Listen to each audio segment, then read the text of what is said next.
Hey student, if you feel stuck and you want to discover how to unlock your mind for English fluency, watch this video until the end. If you don't know me very well, hello, I'm Teacher Prix and I'm going to help you talk to anyone, anywhere, anytime in English. Make sure to subscribe to my channel because every week I post different kinds of English lessons to help you become a better and more confident English speaker. If you have already subscribed, I appreciate it. Thank you so much. Make sure to hit the like button. It really helps the channel, okay? But let's talk about good stuff. Good stuff. How to unlock your mind for English fluency. Maybe you don't know me so well, but here on my channel, I help specific students. I help students at a pre-intermediate and intermediate level, upper intermediate, advanced, because this level, guys, is kind of tricky. Because here, feeling stuck is completely normal.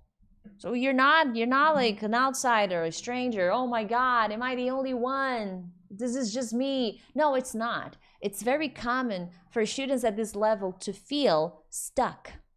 However, this is a sign that there are changes you need to make. So changes need to be made. So, okay, it is natural to feel stuck. However, I need to make changes. So this is a symptom, a sign. And these changes, that's why I'm making this video, these changes cannot simply be English related. Just focusing on your practice, especially at this level, it's not just the English. Oh, let me do more exercises. Let me just study more. Let me just watch more videos. Let me just do more and more and more of that. Or let me just travel abroad and study at an international school, and then my problems shall be fixed. No, that's not how it works, okay? This is something that I talk to my students about inside my online program, the Real English Academy. Okay, I open this program a few times a year. And from day one inside my academy, my babies, I call my students babies, my BSA, my sardines, start to understand that their fluency, their English fluency, depends on their actions and on their emotions. So the lessons inside my program are designed to help students connect English with their lives and at the same time program their minds for English fluency. So this is something that I'm very worried about inside my program. Of course, there are English lessons and exercises and activities you need to do, but in combination with that practice, which is vital, of course, I understand you have to study, I also help them connect the lessons with their lives, with emotions, and at the same time, reprogram their mind for fluency. Maybe you don't know this about me, but I work with neuro-linguistic programming. I am a master practitioner of NLP, neuro-linguistic programming. And in NLP, we work on unlocking the mind, okay? Not just for English, for everything you want, okay? Now, the first thing I want to talk about is understand that fluency is a mental attitude. I talk a lot about this here on my channel during events that I do online, you know, and I invite lots of students to participate.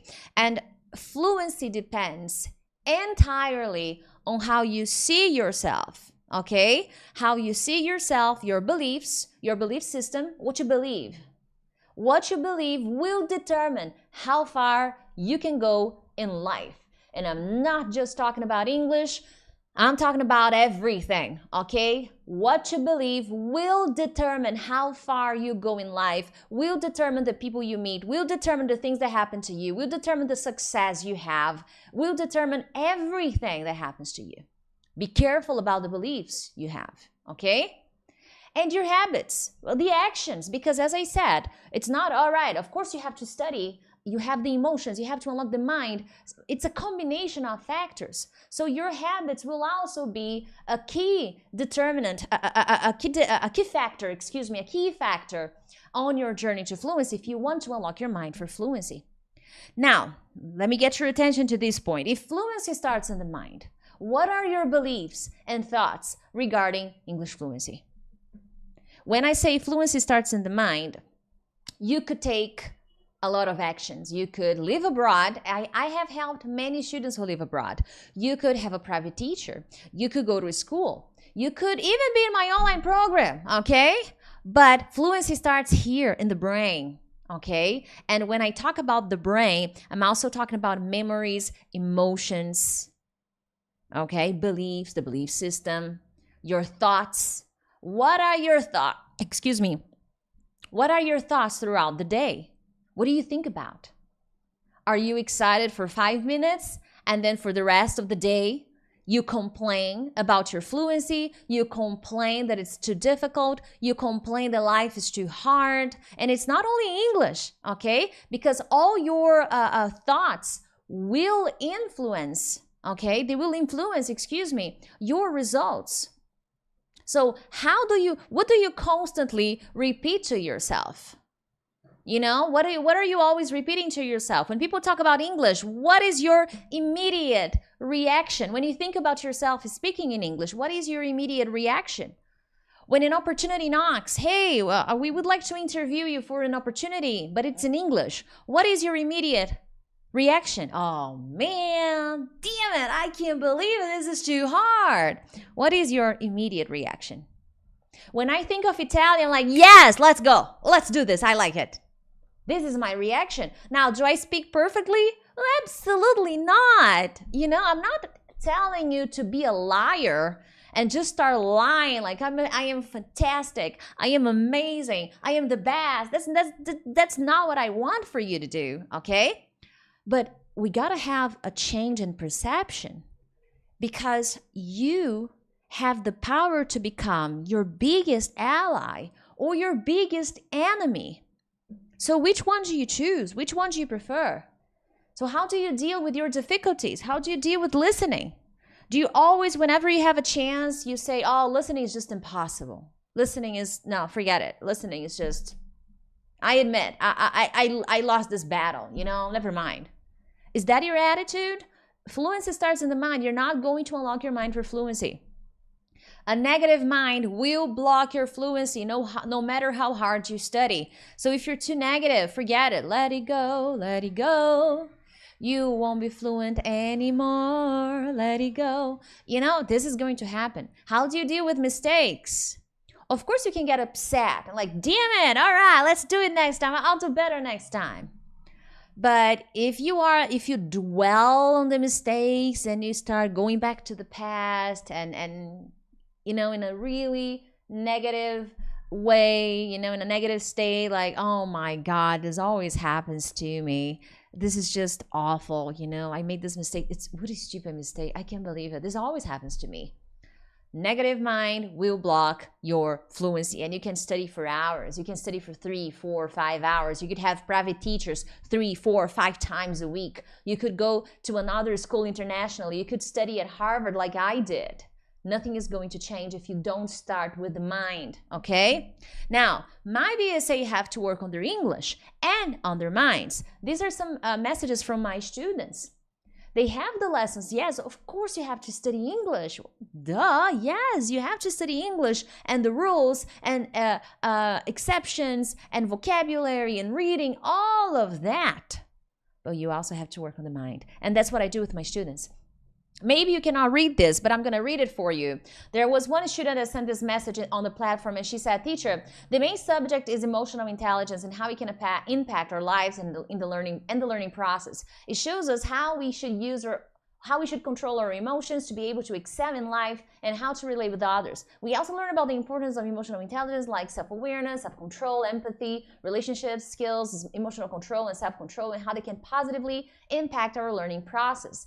Thank you, teacher. I am loving the Academy. This is the place to be. So my students learn how to manage emotions, how to understand their emotions, how to use their emotional intelligence. Another student sent me an email and she said, teacher, I'm Gisela, one of your sardines. I watched your videos about NLP. I tried to make my anchoring yesterday. This night, I dreamed in English. I can't believe that. In my dream, I was talking in English and I was speaking fluently. I don't know if this is a suggestion, and hence I decided to study, to understand it. So she's reading more about it, and then she asked for more recommendations. So what happens when you work on the mind, when you work on emotions? You relax, your brain relax, and you start to believe it's possible. And these are the changes that need to start happening. Perhaps you've been having such a difficult journey. You've been feeling so frustrated that you don't see an exit. You start to feel like everything you do is pointless, meaningless. And no matter how hard you study, you're not going to get better. But you have to start here.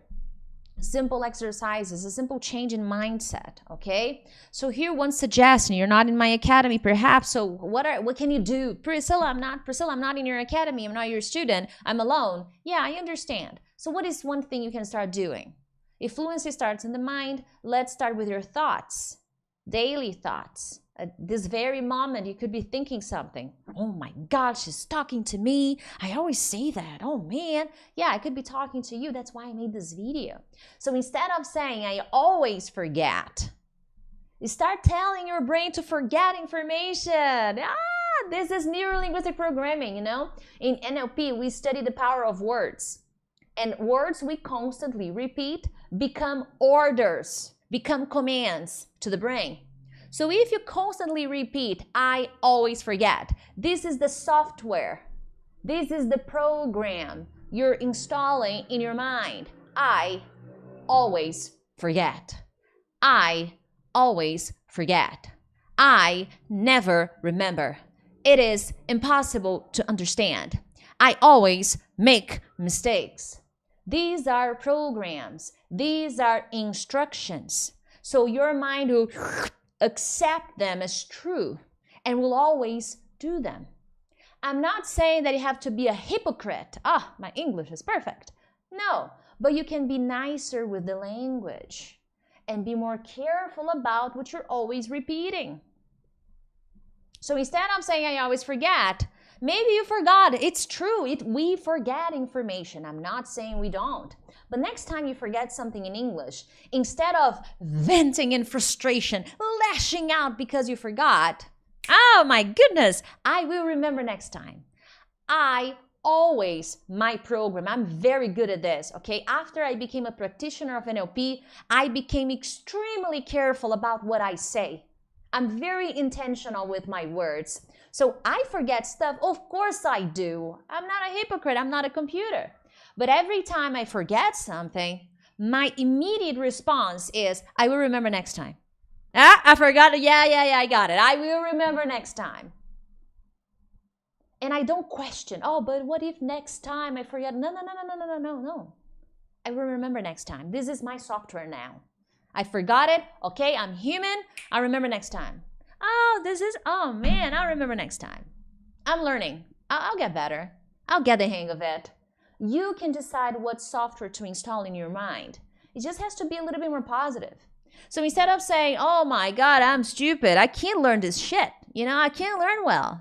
Teacher, there's no solution for me. This listening is impossible. Change the software. Change the internal language, the internal system. I'm doing the best I can. Now, I'm doing the best I can be used with a negative connotation. So emotions are important. So when I say, oh man, I made a mistake, okay, but I'm doing the best I can, I believe that. I truly believe from the bottom of my heart that I am doing the best I can, but in a good way, not in a judgmental way, not in a guilty way, not in a like, yeah, you're terrible. No, but I'm doing the best I can. No, not with pressure. I'm doing the best I can. I'm dedicated. I'll remember next time. I'll do better. I also use this one. I'll do better next time. I'll improve. I'll learn. I've done that so many times, and not only with English, with my life. Okay? Guys, make sure to subscribe to the channel. This really helps. YouTube has been telling me that more than 50% of people who watch my lessons are not subscribed. So, you know the drill. If you have enjoyed the lesson, share. This really helps the channel. And if you're interested in more organization ideas, maybe you are lost and you have no idea what to study, how to organize your study routine, I have an excellent product called the 21-Day Study Plan Cycle. In this cycle, I teach students how to organize their study routine, how to combine the English skills. I know you're going to like it. I also have my listening mastery workshop with the 5 best practices you need to implement if you want to improve your listening comprehension.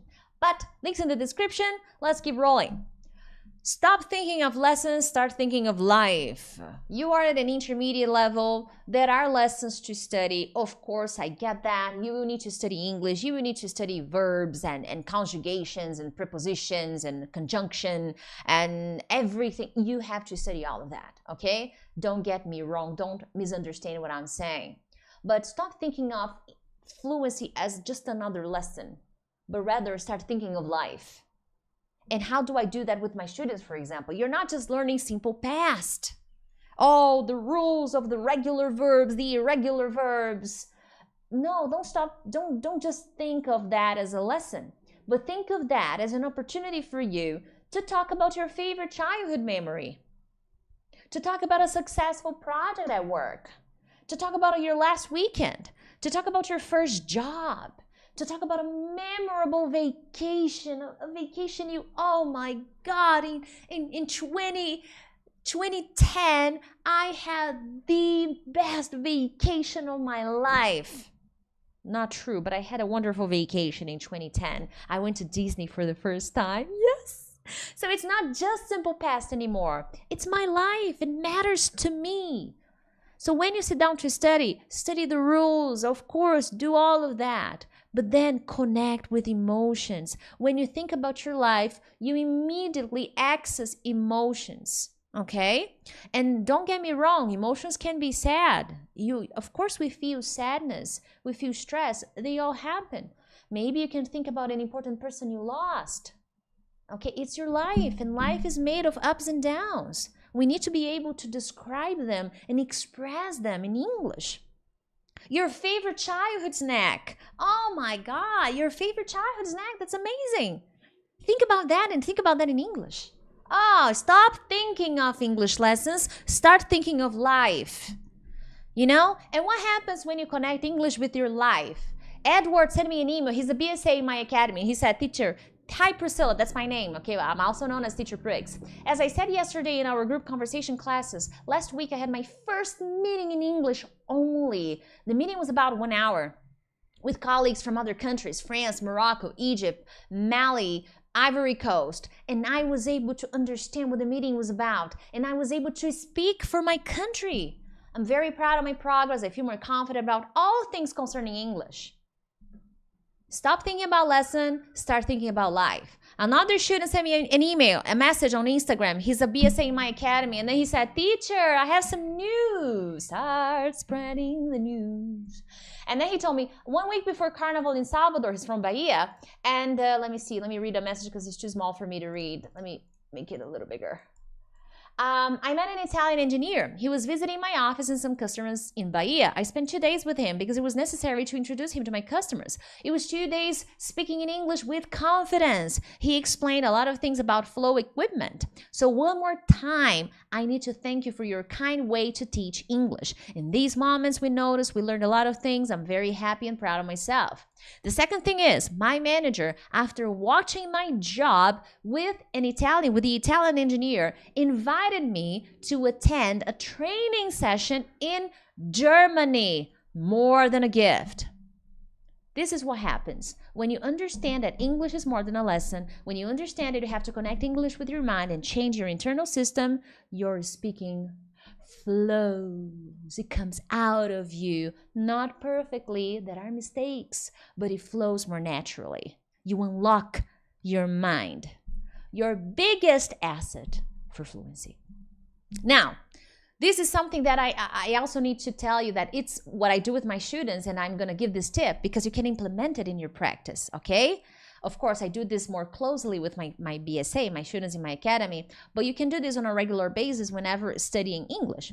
So your practice needs to be intentional. And what is that supposed to mean? Well, last month, or a few weeks ago, I don't know when you're watching this, I gave a music workshop to my students in my academy. And in this workshop, we worked on music, we worked on English. I wanted to show them a different way to study music and connect with emotions, connect with life, connect with more abstract ideas, use their learning channel, something that I do with my students in the academy, and pick a subject to make them think about their lives. So we focused on happiness. But I didn't ask the question, what makes you happy? What makes you sad? This is too basic. They want to be fluent. So I got to ask more advanced questions. And that's what I did with my students. And then they were able to process the information and think about important points, important emotions, important aspects of their lives. While studying English, while working on their listening, they had a listening exercise, they had vocabulary, we integrated the practice. And then on another week, we continued because we had a workshop, and then I used this subject for a group conversation class. And we discussed the subject of the song, which was happiness. So be intentional. Don't simply listen to a song because you have to work on your listening. Think about your life. Okay, how can I connect the story of this song with my life? What is the main subject? What is the message of the song? How do I feel about this? What is my opinion? Is there any, did I go through any experience in my life that I can talk about and connect with the song? Be intentional with your practice. Because if you want to be advanced, if you want to be fluent, you can't waste time just watching some quick videos on Instagram or quick video tips. I do them on my Instagram. Of course I do. Not saying they're bad. I'm just saying that if you want to be fluent, you got to do more. That's why my lessons here on my channel are not short. I'm sharing strategies. I'm sharing ideas that you have to implement. And always keeping in mind that you have to be intentional with the practice. Always thinking about life, not only thinking about the lesson. Okay? Everybody does that. If you want to be fluent, you have to do more than that. And that's what I teach here on my channel. That's what I do with my students in my academy. I hope you enjoyed this video. Make sure to share it with a friend. But other than that, I'll see you next time. Bye!